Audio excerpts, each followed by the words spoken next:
Good morning, students. Yesterday, మనం national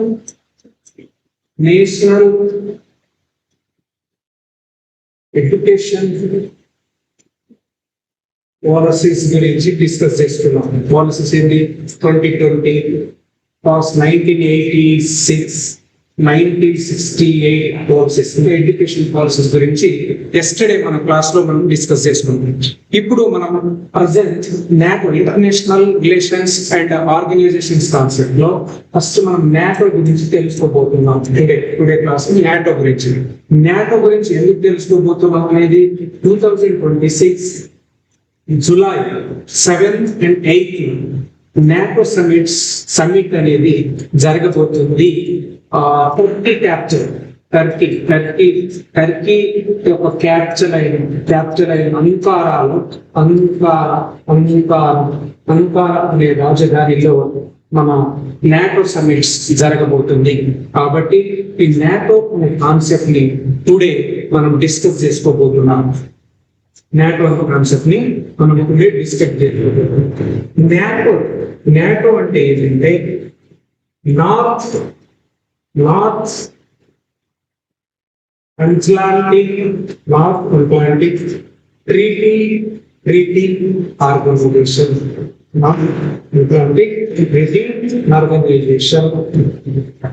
north Atlantic Treaty Organization NATO. North Atlantic Treaty organisation.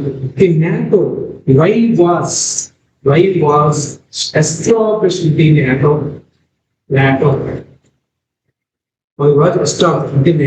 అసలు NATO ఎందుకు స్థాపించబడింది?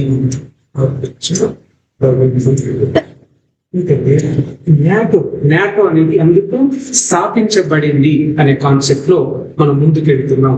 NATO ఎందుకు స్థాపించబడింది అంటే ఒకసారి మనం క్లాస్ బ్యాక్ మీన్స్ బ్రీఫ్ హిస్టరీకి వెళ్ళిపోదాం.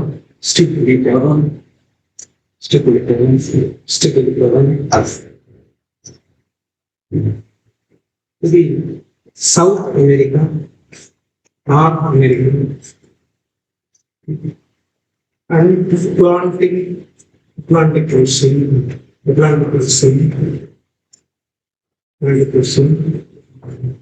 Europe, north America, south America, Europe, ఈ ఆఫ్రికా ట్రయాంగిల్ షేప్ లో ఉంటుంది. ఇది లీఫ్ ఆకారంలో ఉంటుంది. సౌత్ అమెరికా లీఫ్ ఆకారంలో ఉంటుంది.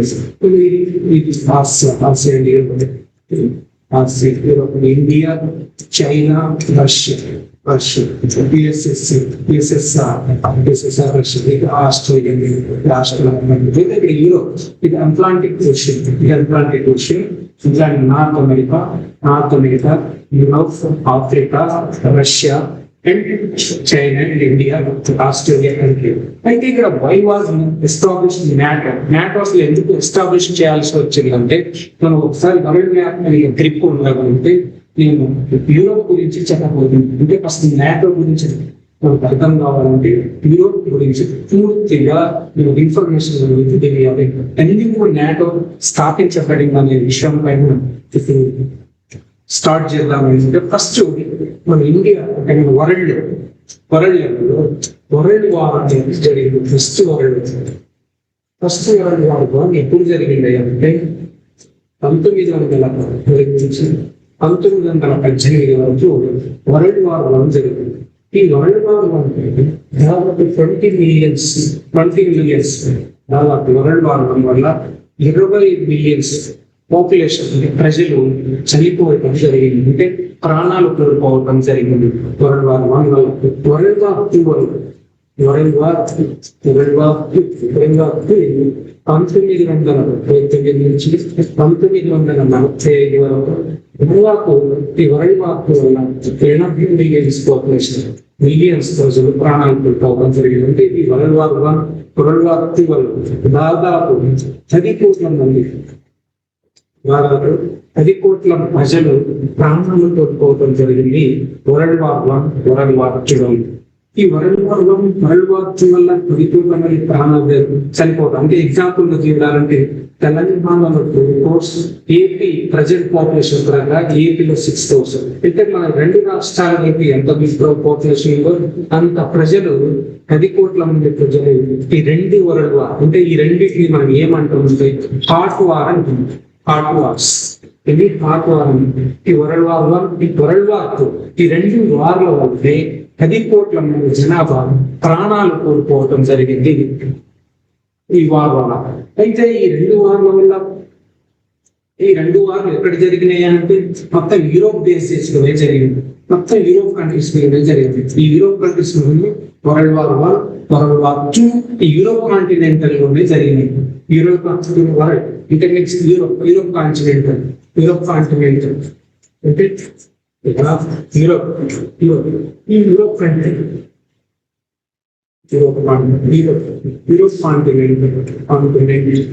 యూరోప్ కాంటినెంట్ అంటే యూరోప్ ఖండం పైన యూరోప్ ఖండం అనేది world war 1 and world war 2 ఈ రెండు వరల్డ్ వార్ వల్ల దాదాపు 10 కోట్ల మంది జనాభా అంటే ప్రజలు ప్రాణాలు కోల్పోవడం జరిగింది ఈ వరల్డ్ వార్ 1 వరల్డ్ వార్ 2. అయితే ఈ ప్రాణాలు కోల్పోవడం ఒకటి ఇక్కడ టూ వార్స్ వల్ల ఇక్కడ ఉన్న ప్రజలు అంటే ఇక్కడ ఉన్న ప్రజలుగా ఇక్కడ ఉన్న ఇన్ఫ్రాస్ట్రక్చర్ కానీ ఎకనామిక్ పరంగా కానీ అంటే ఆర్థికంగా ఇక్కడ రోడ్ రైల్వేస్ మళ్ళా ఇక్కడ రాజకీయ నాయకుల లోపం వల్ల రాజకీయ నాయకులు లేకపోవడం ఇంకా రాజకీయ నాయకుల అస్థిరత పేదరికం ఏర్పడడం ఇక్కడ రాష్ట్రాలు అంటే యుద్ధాల వల్ల 10 కోట్ల మంది జనాభా చనిపోవడం దాదాపు 44 కంట్రీస్ ఈ యూరోప్ ఉన్నాయి. ఈ యూరోప్ 44 కంట్రీస్ ఈ రెండు వారాల వల్ల దాదాపు 10 కోట్ల మంది చనిపోవడం ఇక్కడ ఇన్ఫ్రాస్ట్రక్చర్ ని కోల్పోవడం జరిగింది. దాని ఆర్థిక స్థిరత ఆర్థికంగా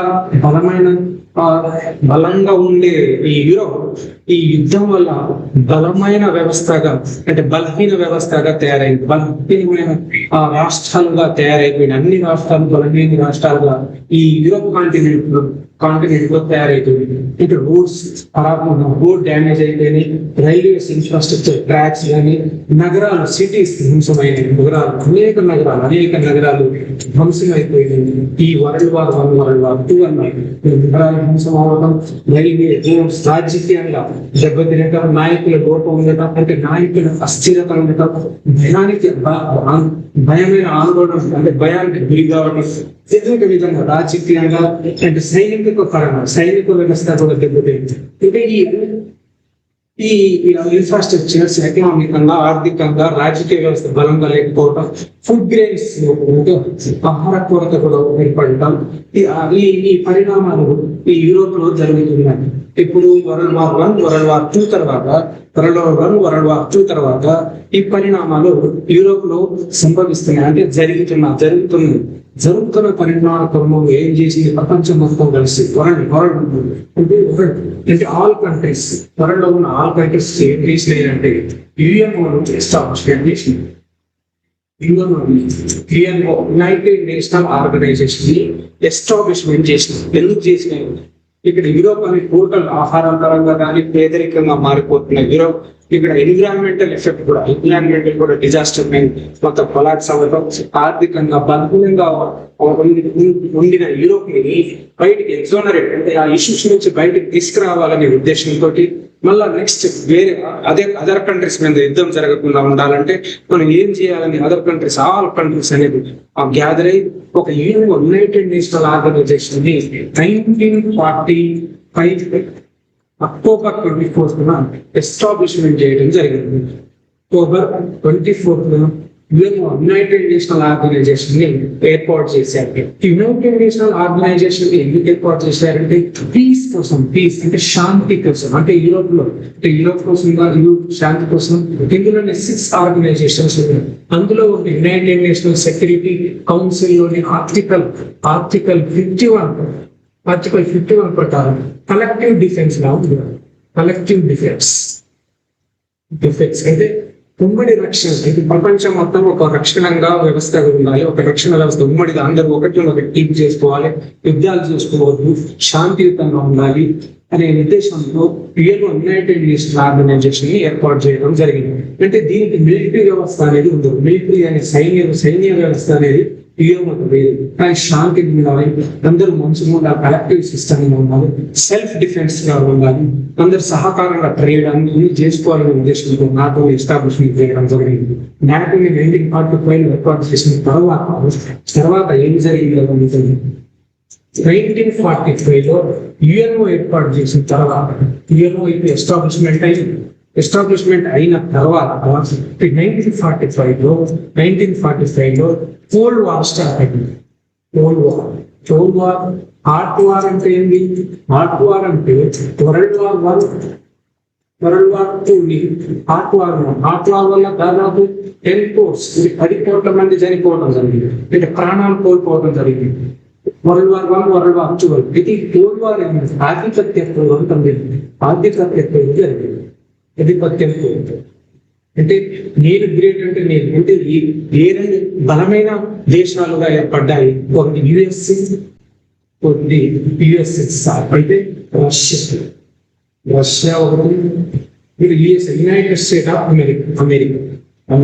ఇది అమెరికా ఏంటంటే డెమోక్రటిక్ వ్యవస్థ. డెమోక్రటిక్ అంటే ప్రజాపాలన, ప్రజాస్వామ్య వ్యవస్థ. మళ్ళీ ఇక్కడ క్యాపిటలిజం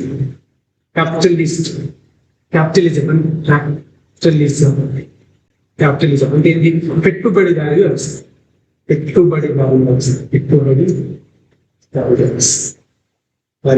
ఏర్పాటు చేస్తుంది. అమెరికా ఏంటంటే డెమోక్రటిక్ ప్రజాస్వామ్యంగా, మళ్ళీ ఇటు పెట్టుబడిదారి వ్యవస్థ క్యాపిటలిస్ట్ గా ఈ యుఎస్ఏ అనేది ఏర్పాటు చేయాలి. అంటే ఒక బలమైన ఆర్థిక వ్యవస్థగా ఉండాలి, నేనే సుప్రీం గా ఉండాలి యుఎస్ఏ. ఇటు యుఎస్ఎస్ఆర్ అంటే కమ్యూనిజాన్ని వ్యాప్తి చేస్తుంది. అంటే కమ్యూనిజం సామ్యవాద వ్యవస్థ, మళ్ళీ సోషలిస్ట్ గా ఏర్పాటు, సోషలిస్ట్ కంట్రీగా యుఎస్ఎస్ఆర్ అనేది ఎటుకోవడం చేస్తుంది. అంటే రెండు ఈ ఆధిపత్య పూర్వం అంటే నేను గెలవాలంటే ఇందులో అణు ఆయుధాలు కానీ, ఆ పరిశ్రమల స్థాపనలో కానీ, అణు ఆయుధాలు కానీ, స్పేస్ స్టేషన్ పరంగా కానీ, ఎన్విరాన్మెంట్ పరంగా కానీ, అభివృద్ధి పరంగా కానీ, రాజకీయ పరంగా కానీ నేనే అభివృద్ధి చెందాలి, నేనే సుప్రీం, అంటే యుఎస్ఎస్ఆర్ నేనే సుప్రీం గా ఉండాలి, అంటే ఆధిపత్యం అంటే నేనే గొప్ప అన్నట్టు యుఎస్ఎస్ఆర్ అంటే ఇటు యుఎస్ఏ నేను కూడా ఆధిపత్యం, అంటే ఒక దేశానికి మించి నేను టెక్నాలజీ పరంగా కానీ, అభివృద్ధి పరంగా కానీ, ఎకనామికల్ పరంగా కానీ నేనే గొప్పగా ఉండాలని ఆధిపత్య పోరు జరుగుతుంది యుఎస్ఏకి యుఎస్ఎస్ఆర్ మధ్య. ఈ ఆధిపత్య పోరులో ఏం జరిగింది అంటే యూరోప్ లో కోల్డ్ వార్ జరుగుతుంది. ఇప్పుడు యూరోప్ లో ఏం జరిగిందంటే ఇక్కడ ఈస్టర్న్ యూరోపియన్ కంట్రీస్, ఇక్కడ వెస్టర్న్ యూరోపియన్ కంట్రీస్ ఉంది.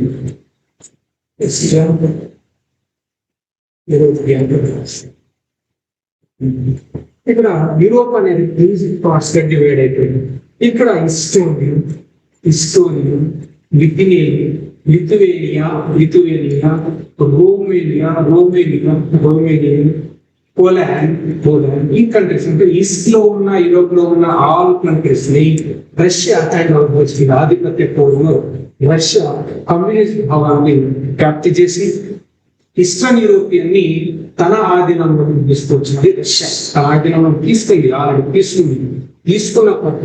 తీసుకున్నది తన ఆధీనంలో. అంటే ఇక్కడ ఉన్న కంట్రీస్ ఈస్ట్ యూరోపియన్ లో ఉన్న ఆల్ కంట్రీస్ ఎందుకు తీసుకుంది? బలహీనంగా ఉంది. అప్పుడు యూరోప్ ఎందుకు బలహీనంగా ఉందయా అంటే అక్కడ వరల్డ్ వార్ 1, వరల్డ్ వార్ 2 లో దాదాపు 10 crores మెంబర్స్ పాపులేషన్ అనేది చనిపోవడం, ప్రాణాలు కోల్పోవడం జరిగింది. కాబట్టి అక్కడ బలహీనంగా ఆర్థికంగా ఫుడ్ లేకపోవడం ఇష్యూస్ ఇబ్బంది పడుతున్న ఈ యూరోప్ ని 2 parts చేసుకుని ఈస్టర్న్ యూరోపియన్ ని రష్యా ఆక్యుపై చేసుకుంది.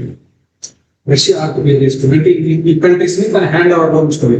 ఇక్కడ వెస్టర్న్ యూరోపియన్ లో ఉన్న కంట్రీస్ ఈస్టర్న్ యూరోపియన్ లో ఉన్న కంట్రీస్, ఇక్కడ నార్త్ అమెరికా, ఇక్కడ నార్త్ అమెరికా, ఇది అట్లాంటిక్ ఓషన్, ఈ నార్త్ అమెరికా. ఇక్కడ ఏంటి సౌత్ అమెరికా. సౌత్ నార్త్ అమెరికాలో కెనడా, యుఎస్ఏ ఏం చేసింది?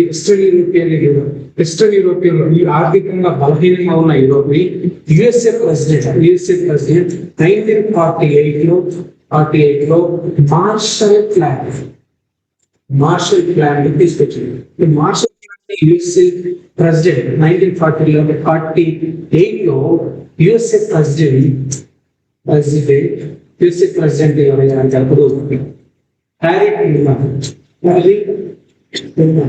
ట్రూమన్ ఏం చేసిందంటే మార్షల్ ప్లాన్ ని తీసుకురావడం జరిగింది. హ్యారీ ట్రూమన్ యుఎస్ఏ 1948 లో మార్షల్ ప్లాన్ ని హ్యారీ ట్రూమన్ తీసుకుని రావడం జరిగింది. ఈ మార్షల్ ప్లాన్ ని ఎందుకు తీసుకురావడం జరిగింది అంటే, ఈ మార్షల్ ప్లాన్ ని యూరోప్ లో ఉన్న వెస్ట్రన్ కంట్రీస్ ఇక్కడ ఏంటి France, Italy, Norway, Portugal, Denmark, ఈ కంట్రీస్ అంటే నా వెస్ట్రన్ యూరోపియన్ కంట్రీస్ హెల్ప్ చేయడం కోసం, వాళ్ళని ఆర్థికంగా బయటికి తీసుకురావడం కోసం మార్షల్ ప్లాన్ అని హ్యారీ ట్రూమన్ అనే యుఎస్ఏ ప్రెసిడెంట్ తీసుకురావడం జరిగింది. అంటే వీళ్ళని ఆదుకోవాలి, వెస్ట్రన్ యూరోపియన్ నేను ఆదుకోవాలనే కాన్సెప్ట్ తోటి హ్యారీ ట్రూమన్ మార్షల్ ప్లాన్ తీసుకురావడం జరిగింది. ఈ మార్షల్ ప్లాన్ ని తీసుకొచ్చిన తర్వాత దీనిని యుఎస్ఎస్ఆర్ అంటే రష్యా అపోజ్ చేసింది. దీన్ని ఎందుకు తీసుకొచ్చింది అనే ఉద్దేశంతో దీనిని అపోజ్ చేయడం జరిగింది. ఈ మార్షల్ ప్లాన్ ని అపోజ్ చేసింది. ఈ అపోజ్ చేసిన రష్యా ఏం చేసింది అంటే, వీళ్ళని అలా కుదరదు, ఈ వెస్ట్రన్ యూరోపియన్ ని సహా నేనే ఆక్యుపై చేసుకోవాలి, వెస్ట్రన్ యూరోపియన్ ని కూడా నేనే ఆక్యుపై చేసుకోవాలి, కమ్యూనిజం భావాలని కూడా వ్యాప్తి చేసి యూరోప్ మొత్తం మీద యూరోప్ మొత్తం అంటే Europe continent overall Europe continent అని నేనే ఆధీనంలో తీసుకోవాలని ఈ రష్యా యొక్క ఉద్దేశం ఉంది. ఆ రోజుల్లో రష్యా యొక్క ఉద్దేశం ఏంటంటే, యూరోప్ టోటల్ నేనే హ్యాండ్ ఓవర్ చేసుకొని అభివృద్ధి చేద్దాం, లేదు దాని కమ్యూనిజం భావాలను నేను అభివృద్ధి చేసుకుంటాను అనే ఉద్దేశంతో రష్యా వెస్టర్న్ యూరోప్ మీద కూడా ఫోకస్ చేయడం వల్ల ఈ మార్షల్ ప్లాన్ ఈ ఆర్థికంగా బలహీనంగా, ఆర్థికంగా ఫుడ్ పరంగా ఇబ్బంది పడుతున్న వెస్టర్న్ యూరోపియన్ ని ఆదుకోవాలనే ఉద్దేశంతో USA president Harry Truman Marshall plan ని తీసుకురావడం జరిగిందా. మార్షల్ ప్లాన్ వ్యతిరేకంగా చేస్తున్న రష్యా ఏం చేసింది? అక్కడ జర్మనీ వరల్డ్ వార్ 2 లో ఇబ్బంది పడ్డప్పుడు ఈ జర్మన్ క్యాపిటల్ అయిన బెర్లిన్ లో ఉన్న ట్రాన్స్పోర్ట్ సిస్టమ్ అంటే రోడ్డు రవాణా వ్యవస్థని రష్యా క్లోజ్ చేసి పారేసింది. ఎందుకు క్లోజ్ చేసింది? ఈ వెస్ట్రన్ యూరోపియన్ ని డెవలప్ చేస్తున్న అమెరికాని ఆధీనంలో నేనే ఆక్యుపై చేసుకోవాలి, వెస్ట్రన్ యూరోపియన్ ని కూడా. ఈస్టర్న్ యూరోపియన్ లో ఉన్న కంట్రీస్ ని ఆల్రెడీ ఆధీనంలో తీసుకుంది రష్యా. వెస్ట్రన్ యూరోపియన్ లో ఉన్న కంట్రీస్ ని కూడా నేనే ఆధీనంలో తీసుకురావాలనే ఉద్దేశంతో ఏం చేసింది? మార్షల్ ప్లాన్ ని వ్యతిరేకించి ఇక్కడ బెర్లిన్ అంటే జర్మనీ క్యాపిటల్ అయిన బెర్లిన్ లో ఇక్కడ రవాణా వ్యవస్థ western European transport export import చేయకుండా బెర్లిన్ బ్లాకెట్ 1948 లో రష్యా ఏం చేసింది అంటే, ఇక్కడ రోడ్ వ్యవస్థని ధ్వంసం చేసి బంద్ చేసేసింది. రష్యా ఇక్కడ టోటల్ క్లోజ్ చేసింది, సిస్టాన్ని క్లోజ్ చేసింది, ట్రాన్స్పోర్ట్ జరగకుండా, ఇంపోర్ట్ ఎక్స్పోర్ట్ జరగకుండా టోటల్ క్లోజ్ చేయడం జరిగింది. ఈ క్లోజ్ చేయడం వల్ల రష్యా ఇక్కడ కెనడా యుఎస్ఏ అంటే నార్త్ అమెరికా కంట్రీస్, ఈ నార్త్ అమెరికా కంట్రీస్ 2 కంట్రీస్, ఇక్కడ ఉన్న 8 కంట్రీస్ భయపడ్డాయి. ఆ రష్యా కూడా వరల్డ్ వార్ 2 లో జరిగిన పరిణామాలు, ఆల్రెడీ 10 crores పాపులేషన్ ని కోల్పోయిన యూరోపియన్ మళ్ళీ ఒకవేళ రష్యా కూడా ఇప్పుడు ఆల్రెడీ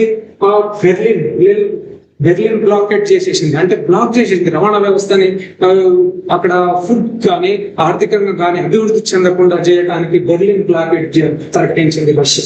అప్పుడు ఏం చేసినాయి? నార్త్ అమెరికా 2 కంట్రీస్ అంటే యుఎస్ఏ అండ్ కెనడా, ఇక్కడ 8 కంట్రీస్. ఈ 8 కంట్రీస్ వచ్చి ఒకవేళ వరల్డ్ వార్ 2 లో ఉన్న పరిణామం మళ్ళీ జరిగితే మళ్ళా ఆ యూరోప్ అనేది టోటల్ నాశనం అయిపోతుంది అనే భయంతో ఏం చేసింది అంటే, ఈ 2+8 ట్వెల్వ్ కంట్రీస్ ఏం చేసినాయి, నాటోని ఎస్టాబ్లిష్మెంట్ చేసింది.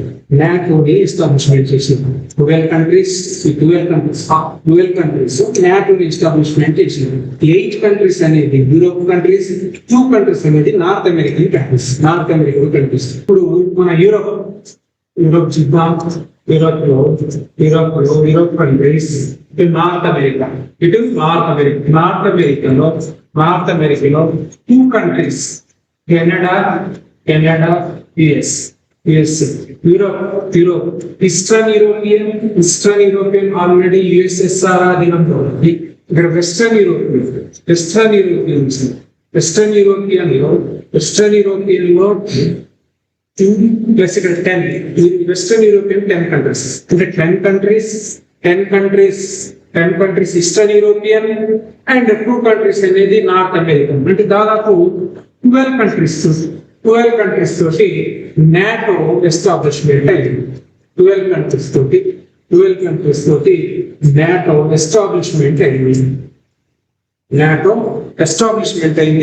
12 కంట్రీస్ తోటి నాటో అంటే ఇది వెస్టర్న్ యూరోపియన్ లో ఉన్న 10 కంట్రీస్, నార్త్ అమెరికాలో ఉన్న 2 కంట్రీస్. ఈ 12 కంట్రీస్ తోటి నాటో ఎస్టాబ్లిష్మెంట్ చేయడం జరిగింది. ఎందుకు ఎస్టాబ్లిష్మెంట్ చేయడం జరిగింది నాటోని అంటే, history world war I, world war II ద్వారా 10 crores పాపులేషన్ ప్రాణాలు అర్పించుకోవటం, తర్వాత యూరోప్ లో ఉన్న ఆర్థికంగా అనేక పరిణామాలు చోటు చేసుకోవటం, అంటే ఆర్థికంగా పేదరికంగా మారటం, రాజకీయ అస్థిరతకు గురి కావటం, ఇన్ఫ్రాస్ట్రక్చర్ మొత్తం డ్యామేజ్ అవ్వటం, పేదరిక దేశాలుగా చేంజ్ అవ్వటం, పేదరికం నుంచి బయటికి తీసుకురావాలని హ్యారీ ట్రూమన్ అనేది మార్షల్ ప్లాన్ తీసుకురావటం, మార్షల్ ప్లాన్ తీసుకొచ్చిన అప్పుడు రష్యా అనేది అపోజ్ చేయటం, మళ్ళీ కమ్యూనిస్ట్ భావాన్ని కూడా ఇక్కడ మన వెస్టర్న్ యూరోపియన్ ని కూడా ఆక్యుపై చేసుకుందాం అనే ఉద్దేశంతో రష్యా మార్షల్ ప్లాన్ ని అపోజ్ చేసడం, అంటే ఆపోజిట్ చేయటం, ఎందుకు తీసుకొచ్చారని చెప్పటం, ఈ విధంగా జరిగిన తర్వాత ఇక్కడ జర్మనీ క్యాప్చర్ అయిన బెర్లిన్ బ్లాకెట్ అని రష్యా ప్రకటించింది. ఎప్పుడు మార్షల్ ప్లాన్ అంటే హ్యారీ ట్రూమన్ వెస్టర్న్ యూరోపియన్ నుంచి ఎగ్జోనరేట్ బయట ఆర్థిక వ్యవస్థ మంచి స్ట్రాంగ్ గా చేద్దాం, పేదరికాన్ని బయటకు తీసుకొద్దాం, ఇక్కడ వేరే దేశం ఆదుకుందాం అనే ఉద్దేశంతో హ్యారీ ట్రూమన్ ఇక్కడ ఉన్న కంట్రీస్ ని, వెస్టర్న్ యూరోపియన్ ఉన్న కంట్రీస్ ని బయటికి డెవలప్ చేద్దామనే ఉద్దేశంతో మార్షల్ ప్లాన్ ని తీసుకురావడం జరిగింది హ్యారీ ట్రూమన్ యుఎస్ ప్రెసిడెంట్ 1948 లో. అయితే ఇక్కడ బెర్లిన్ ఇలా చేస్తున్నది రష్యా ఏం చేసింది, యుఎస్ఎస్ఆర్ ఏం చేసిందయ్యా అంటే ఇక్కడ బెర్లిన్ బ్లాకెట్ ని ప్రకటించింది. బెర్లిన్ బ్లాకెట్ ఇప్పుడు 1948 లో మార్షల్ ప్లాన్ ఎప్పుడైతే వీళ్ళని ఆర్థికంగా ఆదుకుందామని యుఎస్ఏ ప్రెసిడెంట్ హ్యారీ ట్రూమన్ ఎప్పుడైతే అనుకుందో అప్పుడు వెంటనే బెర్లిన్ బ్లాకెట్ ని ప్రకటించింది రష్యా. ఇక్కడ బెర్లిన్ రాజధాని ట్రాన్స్పోర్ట్ వ్యవస్థని ధ్వంసం చేసింది, అక్కడ ఇంపోర్ట్ ఎక్స్పోర్ట్ జరగకుండా చేసింది, వాళ్ళకి ఫుడ్ గ్రెయిన్స్ కూడా అంటే ఫుడ్ సప్లై కూడా ఇబ్బంది కలిగించే ఆహారం కొరత కూడా ఏర్పడింది వెస్టర్న్ యూరోపియన్ లో. అప్పుడు అమెరికా ఏం చేసింది అంటే బెర్లిన్ ఎయిర్ లిఫ్ట్ అనే కాన్సెప్ట్ ని తీసుకొచ్చింది. బెర్లిన్ ఎయిర్ లిఫ్ట్ అంటే ఏంటి, విమానాల ద్వారా ఇక్కడ వెస్టర్న్ యూరోపియన్ లో ఉన్న కంట్రీస్ పేదరికంతో ఉన్నాయి, అక్కడ ఆహార పదార్థాలు సప్లై అవ్వాలంటే ట్రాన్స్పోర్ట్ సిస్టమ్ ని బెర్లిన్ బ్లాకెట్ ద్వారా రష్యా అనేది దాన్ని కొలాప్స్ చేయడం వల్ల మరి అక్కడ ఉన్న వెస్టర్న్ కంట్రీస్ వెస్టర్న్ యూరోపియన్ ని ఎలా ఆదుకోవాలి కానీ మళ్ళీ హ్యారీ ట్రూమన్ ఏం చేసింది అంటే బెర్లిన్ ఎయిర్ లిఫ్ట్ అంటే విమానాల ద్వారా ఆహార పదార్థాలని సప్లై చేసింది.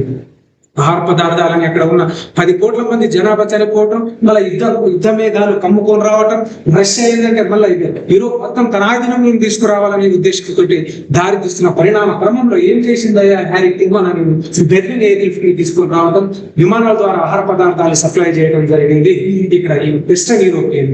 అప్పుడు ఏం చేసింది రష్యా, ఇక్కడ మళ్ళీ రష్యా ఏమింది మళ్ళీ అప్పుడు వరల్డ్ వార్ II ద్వారా యూరోపియన్ మొత్తం నాశనం జరిగిపోయింది, మొత్తం నాశనం ఇలా అన్ని విధాలు తరగా నాశనం అయిపోయిన యూరోప్ ని ఆదుకుందామని హ్యారీ ట్రూమన్ ఇంకో బెర్లిన్ ఎయిర్ క్రాఫ్ట్ ద్వారా కానీ మార్షల్ ప్లాన్ ద్వారా కానీ వాళ్ళని ఆదుకుందామంటే రష్యా ఏం చేసింది? రష్యా వల్ల భయపడ్డది ఈ వెస్టర్న్ యూరోపియన్ కంట్రీస్. మళ్ళీ ఒకవేళ ఇంకో విధంగా వార్ జరిగి ఉంటే మాది అసలు యూరోప్ అనే కంట్రీయే లేకుండా పోతుందేమో అనే భయంతో ఈ నార్త్ అమెరికా 2 కంట్రీస్, ఇక్కడ 10 కంట్రీస్ వెస్టర్న్ యూరోపియన్ కలిసి ఈ 12 కంట్రీస్ కలిసి నాటో అనే ఆర్గనైజేషన్ ని ఎస్టాబ్లిష్మెంట్ చేసింది. యుఎస్ఎస్ఆర్ తోటి భయంతో నాటో అనే సిస్టమ్ ని యుఎస్ఎస్ఆర్ ఈ కమ్యూనిజం భావాన్ని వ్యాప్తి చేస్తుందేమో అనే ఉద్దేశంతో నాటో అనే వ్యవస్థని ఒక ఆర్గనైజేషన్ ని ఏర్పాటు చేయడం జరిగింది.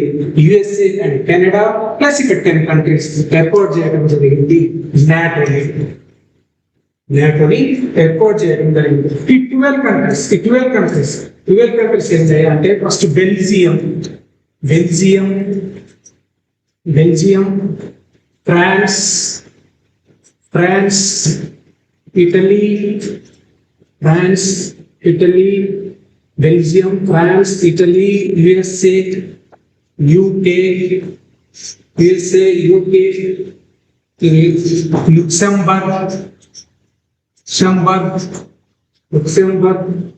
Luxembourg,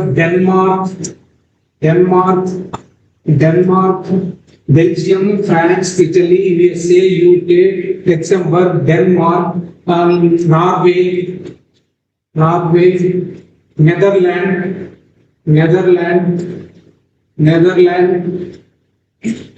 1, 2, 3, 4, 5, 6, 7, 8, 9, 10, 12.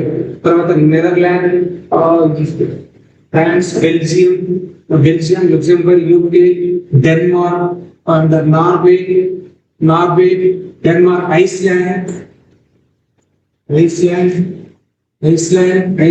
Netherland, Norway, Denmark, Belgium, France, Italy, USA, UK, Luxembourg and ఇంకోటి కంట్రీ డెన్మార్క్, నార్వే, ఈ 10 అంటే 12 కంట్రీస్ తోటి నాటో నార్త్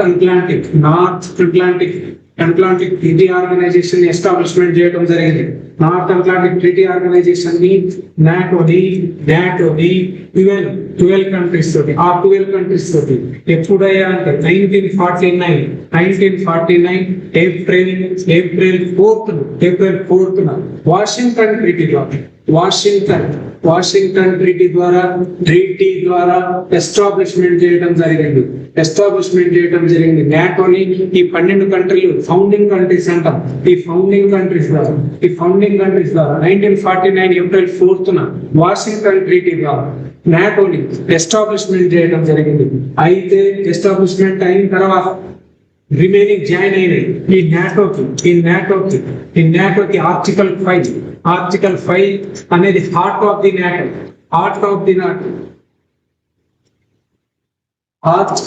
నాటో అంటే గుండెకాయ, హార్ట్ ఆఫ్ ది నాటో. ఈ ఆర్టికల్ 5 అనేది నాటోని హార్ట్ ఆఫ్ ది నాటో అంటారు. ఈ ఆర్టికల్ 5 వల్ల కలెక్టివ్ డిఫెన్స్ అనే కాన్సెప్ట్ ని తీసుకురావడం జరిగింది. కలెక్టివ్ డిఫెన్స్ అంటే ఉమ్మడి రక్షణ అనే సిద్ధాంతాన్ని ప్రవేశపెట్టారు ఈ ఆర్టికల్ 5 ద్వారా. నాటో ఆర్టికల్ 5 ద్వారా కలెక్టివ్ డిఫెన్స్. మళ్ళా ఇక్కడ ఏంటంటే one for all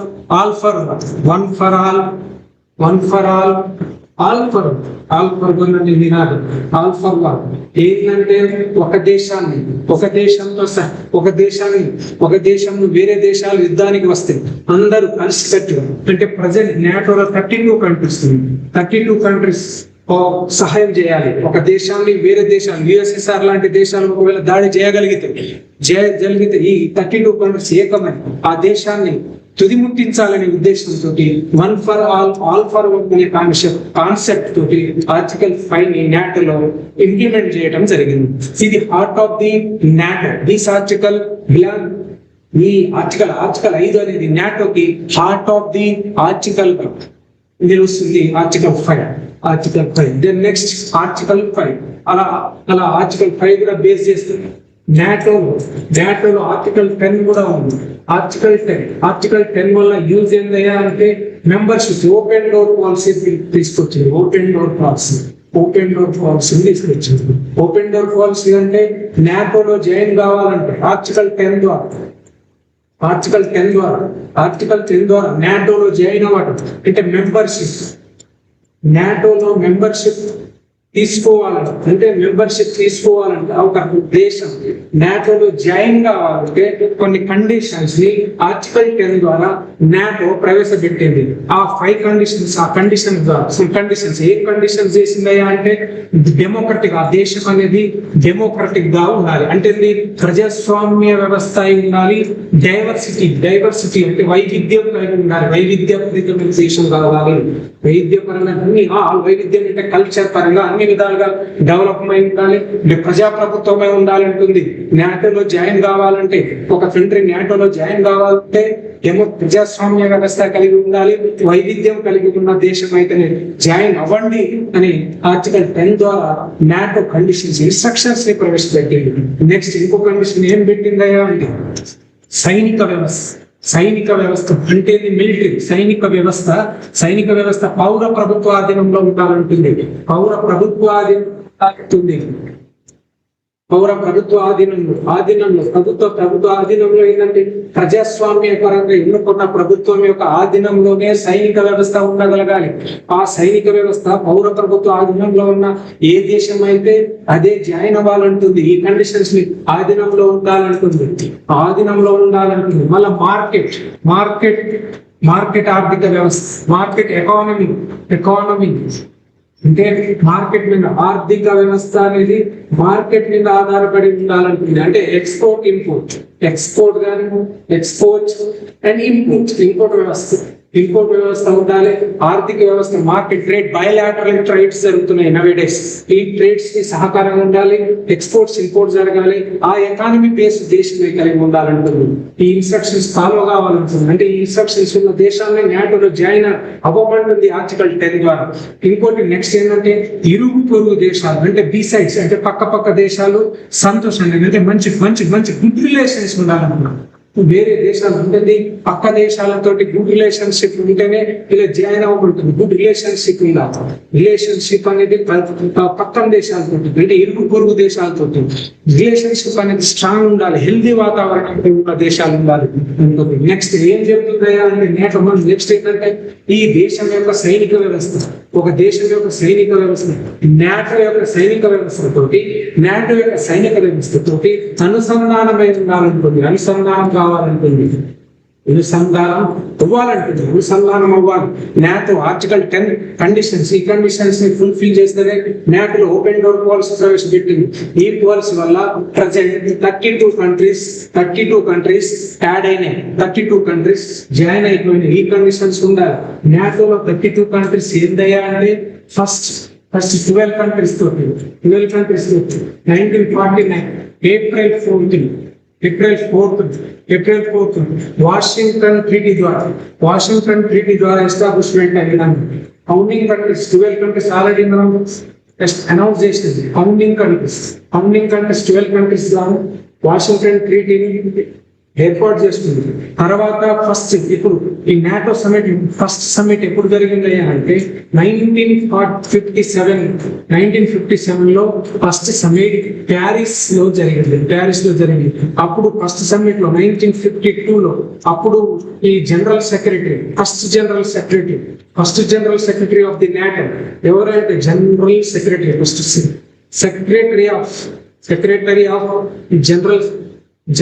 secretary general ఎవరైతే నాటోకి హ్యాస్టింగ్ ఇస్వామి అన్నమాట. Hastings Ismay first NATO general secretary of general present 14th NATO general secretary, 14th NATO secretary of general ఎవరయ్యా అంటే మార్క్ రూటే. ఇతను Netherland present Netherland former prime minister.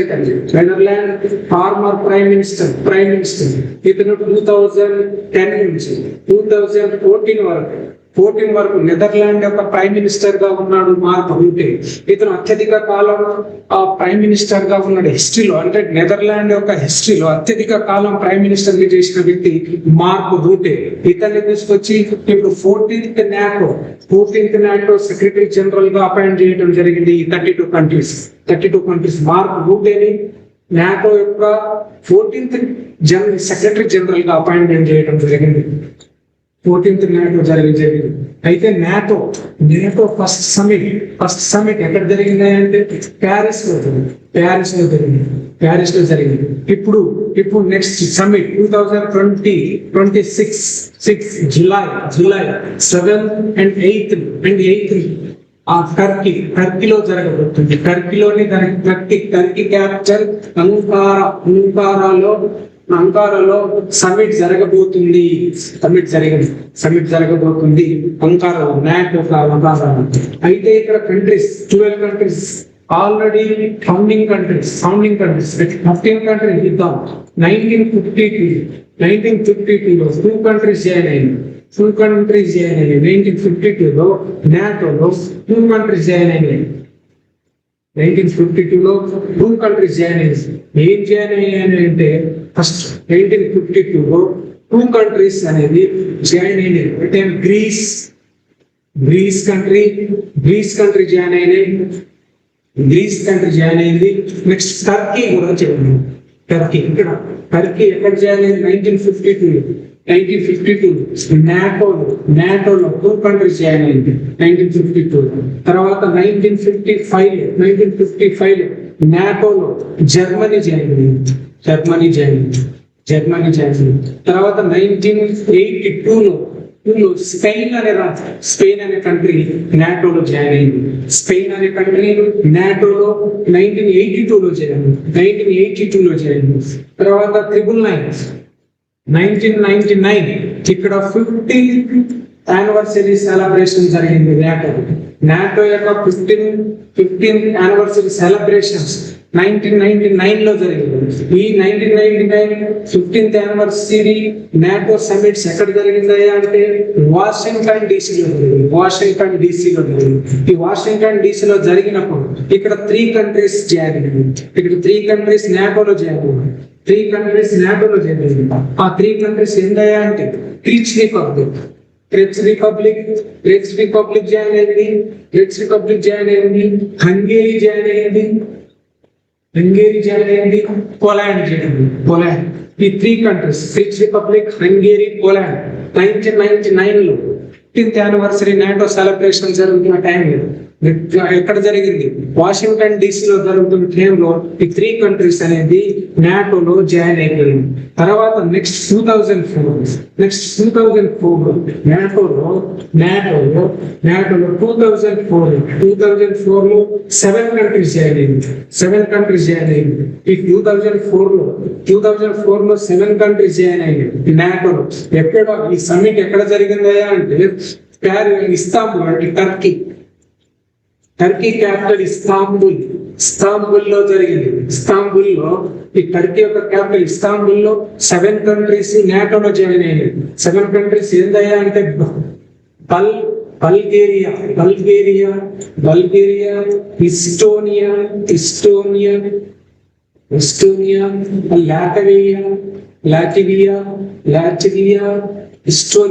Latvia and Lithuania, next Romania, next Slovakia, next Slovakia. ఈ 7 countries, 1 2 3 4 5 6 7 countries 2004లో నాటోలో టర్కీలోని ఇస్తాంబుల్లో జరిగిన summit లో ఈ 7 countries నాటోలో join అవ్వడం జరిగింది. Next ఏం కంట్రీ జాయిన్ అయ్యాయి? 2004లో జాయిన్ అయింది. తర్వాత 2007లో మళ్ళీ 2 కంట్రీస్ జాయిన్ అయింది. 2007లో మళ్ళీ 2 కంట్రీస్ జాయిన్ అయింది. ఏంటంటే అల్బేనియా జాయిన్ అయింది. క్రొయేషియా జాయిన్ అయింది. క్రొయేషియా జాయిన్ అయింది, అల్బేనియా జాయిన్ అయింది 2007 లో అల్బేనియా జాయిన్ అయింది, క్రొయేషియా జాయిన్ అయింది. నెక్స్ట్ 2009 తర్వాత 2017 మాంటెనెగ్రో కంట్రీ జాయిన్ అయింది. మాంటెనెగ్రో అనే కంట్రీ నాటోలో 2017 లో జాయిన్ అయింది. తర్వాత 2020లో నార్త్ మెసడోనియా అనే కంట్రీ జాయిన్ అయింది 2020లో. 2023లో నార్త్ మెసడోనియా జాయిన్ అయింది, ఫిన్లాండ్ జాయిన్ అయింది. 2024లో స్వీడన్ జాయిన్ అయింది. ఎప్పుడు మార్చ్ 7th స్వీడన్ 2024లో నాటోలో జాయిన్ అవ్వడం జరిగింది. ఇలా 32 కంట్రీస్ నాటోలో జాయిన్ అవ్వడం జరిగింది. అయితే ఈ నాటో యొక్క లక్ష్యాలు ఏంటి, ఆబ్జెక్టివ్స్ ఏంటి, నాటో యొక్క ఆబ్జెక్టివ్స్ లక్ష్యాలు ఏంటి, దీని యొక్క అడ్వాంటేజెస్ అంటే ప్రయోజనాలు ఏంటి, క్రిటిసిజం అంటే విమర్శలు జరుగుతాయి. విమర్శనకు గురి అవుతుంది నాటో ఎలా గురి అవుతుంది, విమర్శకు గురి అవుతుంది. దీని యొక్క ఫ్యూచర్ ఇంపాక్ట్ ఏంటి, ఫ్యూచర్ ఇంపాక్ట్ ఎలా ఉండబోతుంది, వరల్డ్ మీద ఫ్యూచర్ ఇంపాక్ట్ ఎలా ఉండబోతుంది, ఎందుకు ఎక్స్పాండ్ ఎలా ఉండబోతుంది, రష్యాకి ఎలా ఇప్పుడు ప్రజెంట్ రష్యా, అప్పుడు ఆ రోజుల్లో రష్యా నాటో ఏర్పడడానికి కారణమే రష్యా. ఇలా రష్యాకి భయపడాల్సిన అవసరం ఏమొచ్చింది, ఎందుకు భయపడుతుంది అనే రీజన్ కూడా మనం డిస్కస్ చేద్దాం. ఆబ్జెక్టివ్ ఏంటి, అడ్వాంటేజ్ ప్రయోజనాలు ఏంటి, నాటో వల్ల ప్రయోజనాలు ఏంటి, ఫ్యూచర్ ఇంపాక్ట్ ఎలా ఉండబోతుంది, క్రిటిసిజానికి గురి అవుతుంది. క్రిటిసిజానికి ఎందుకు గురి అవుతుంది అంటే రష్యాలో ఉన్న బోర్డర్ కంట్రీస్ తోటి నాటోలో జాయిన్ అయిపోయింది. రష్యా యొక్క బోర్డర్ కంట్రీస్ నాటో జాయిన్ అయిపోతే రష్యాకి బోర్డర్ ఉన్న కంట్రీస్ అన్ని అంటే Finland, Sweden, Latvia, Estonia, Romania, ఈ కంట్రీస్ అన్ని నాటోలో జాయిన్ అయిపోయాయి. అంటే బోర్డర్ కంట్రీస్, రష్యాకి బోర్డర్ కంట్రీస్ అన్ని నాటోలో జాయిన్ అయిపోయాయి. అంటే నాటో ఇక్కడ రష్యాని భయపెడుతుంది అనమాట. రష్యా భయపడుతుంది ఎందుకు, నాటో కంట్రీస్. అందుకే ఉక్రెయిన్ ని నాటోలో పోనీయకుండా అడ్డుకుంటుంది. అంటే ఒక క్రిటిసిజం విమర్శలకు అంటే ఒక డెన్మార్క్ ఎగ్జాంపుల్ గా రీసెంట్లీ న్యూస్, డెన్మార్క్ కి చెందిన గ్రీన్లాండ్ ని అమెరికా, అంటే ఒక డెన్మార్క్ అనే కంట్రీ 12 కంట్రీస్ లో ఫౌండింగ్ కంట్రీస్ లో ఒక భాగం. అంటే ఫౌండింగ్ కంట్రీస్ లో ఎప్పుడైతే నాటో ఏర్పడిందో అప్పుడు ఫౌండింగ్ కంట్రీస్ ఉన్న డెన్మార్క్ చెందిన గ్రీన్లాండ్ ని ధ్వంసం చేసుకుంటాం, మేము దాడి చేసి గ్రీన్లాండ్ ని యాక్టివేట్ చేసుకుంటాం అంటుండ్రు ట్రంప్. దీనికి ఇది ఒక విమర్శకు గురి అవుతుంది. మళ్ళా అమెరికా మీదనే డిపెండ్ అవుతాం. ఆల్ కంట్రీస్ అమెరికా యొక్క సైన్యం మీదనే ఆధారపడి ఉండటం. అందుకే ఇది ఒక విమర్శనకు దారి తీసింది. అమెరికా అంటే సైనిక వ్యవస్థ, యొక్క మనీ పరంగా మొత్తం అమెరికా మీదనే డిపెండ్ అవ్వటం. ఈ విధంగా జరుగుతుంది. ఫ్యూచర్ ఇంపాక్ట్స్ ఎలా ఉండబోతుంది అంటే ఆర్టిఫిషియల్ ఇంటెలిజెన్స్ కానీ, సైబర్ సెక్యూరిటీ పరంగా కానీ, అణు ఆయుధాల తయారీ పరంగా కానీ, ఎమరైజింగ్ టెక్నాలజీలో కూడా ముందుకు తీసుకొని పోతుంది నాటో. అంటే ఆల్ కంట్రీస్, నాటో కంట్రీస్ అనేది ఆర్టిఫిషియల్ ఇంటెలిజెన్స్ ఇటు సైబర్ సెక్యూరిటీ పర్పస్. అంటే అప్పుడు కంప్యూటర్ తోటి, అప్పుడు యుద్ధాలు బాంబులతోటి జరిగాయి. ఇప్పుడు కంప్యూటర్ అంటే సైబర్ సెక్యూరిటీ జరుగుతుంది. ఎలా జరుగుతుంది అంటే గవర్నమెంట్ బ్యాంకింగ్ సిస్టమ్ హ్యాకింగ్ జరుగుతుంది. మళ్ళీ గవర్నమెంట్ వెబ్సైట్ ని హ్యాక్ చేయడం, పబ్లిక్ సెక్టార్స్ ని డొమైన్ చేయడం సైబర్ సెక్యూరిటీ ద్వారా. ఇటు అణు ఆయుధాలు, స్పేస్ టెక్నాలజీ, సముద్రం, ఓడరేవుల పర్పస్ కానీ, ఇటు ఎమరైజింగ్ టెక్నాలజీ, డ్రోన్స్, ఆర్టిఫిషియల్ టెక్నాలజీ పరంగా కూడా అభివృద్ధి చెందబోతుంది నాటో వ్యవస్థ. ఈ నాటో వ్యవస్థ అతి పవర్ఫుల్ ఆర్గనైజేషన్ గా ఏర్పాటు అయింది. ఇక్కడ ఆబ్జెక్టివ్స్, లక్ష్యాలు ఏందయ్యా, అసలు ఏం చేయాలంటే సోవియట్ యొక్క యూనియన్ కమ్యూనిజాన్ని స్టాప్ చేయడం కోసం ఇది ఏర్పాటు చేయాలి, లక్ష్యాలు చేసింది. మళ్ళీ ఫ్యూచర్ లో లక్ష్యాలు ఏంటంటే ఫ్యూచర్ లో మళ్ళీ యుద్ధం జరగకుండా, ఏ దేశాలు కూడా యూరోపియన్ కంట్రీస్ మీద యుద్ధం జరగకుండా, ఈ 32 కంట్రీస్ మీద యుద్ధం జరగకుండా ఆపటానికి దారి తీసింది. ఇది ఒక లక్ష్యం అని చెప్పుకోవచ్చు. అంటే నాటో యొక్క లక్ష్యాలు ఏంటంటే సోవియట్ యూనియన్ కమ్యూనిజాన్ని వ్యాప్తి చేయకుండా అడ్డుపడటం ఒకటి, 32 కంట్రీస్ ని సపోర్ట్ గా ఉండటం, ఆయుధాలు అంటే ఆయుధాలు లేకుండా అంటే యుద్ధాలు జరగకుండా ఆపటం, మళ్ళీ నెక్స్ట్ అభివృద్ధి సైడ్ అంటే టెక్నాలజీ పరంగా అభివృద్ధి చేయడం, అణు ఆయుధాలు, సముద్రం పరంగా, ఆర్టిఫిషియల్ ఇంటెలిజెన్స్ పరంగా ఉన్న ఎమరైజింగ్ టెక్నాలజీస్, ఇన్నోవేటివ్స్ ఎమరైజింగ్ టెక్నాలజీస్ కూడా డెవలప్ అవుతున్నాయి. ఈ డెవలప్ పరంగా వేరే దేశాలతోటి ట్రేడింగ్ పాలసీస్ చేసి ఎకనామికల్ గా స్ట్రాంగ్ ఉండాలనే లక్ష్యాన్ని పెట్టుకుంది. నడు ఆయుధాలు కానీ, మోడరేవుల పరంగా కానీ, స్పేస్ టెక్నాలజీ పరంగా కానీ, ఆర్టిఫిషియల్ ఇంటెలిజెన్స్ కానీ, క్లౌడ్ కంప్యూటింగ్ కానీ, ఈ ప్రజెంట్ ఉన్న ఆ ఎమరైజింగ్ టెక్నాలజీ పరంగా కూడా లక్ష్యాలు పెట్టుకుంది నాటో. అంటే అదర్ కంట్రీస్ కూడా భయపడాలి, నాటోని చూడాలని ఎకనామికల్ కూడా స్ట్రాంగ్ గా ఉంది మన నాటో. ఈ అడ్వాంటేజెస్ ఏంది నాటో వల్ల ఏంటంటే, అడ్వాంటేజెస్ ఆఫ్ ది నాటో అంటే ఇక్కడ ఆర్థికంగా బలహీనంగా ఉన్న యూరోప్ ని ఎక్స్యూనరేట్ అంటే మంచి బయలాటరల్ ట్రేడింగ్ వల్ల కాదు, వాళ్ళకి టెక్నాలజీ పరంగా కానీ అభివృద్ధి చెందింది. వేరే దేశాల నుంచి రక్షణ కల్పించగలిగింది. వేరే దేశాలతో ట్రేడింగ్ స్వభావం అంటే హెల్తీ ఎన్విరాన్మెంట్ ని క్రియేట్ చేయగలిగింది NATO. Then next criticism future influence చేస్తుంది.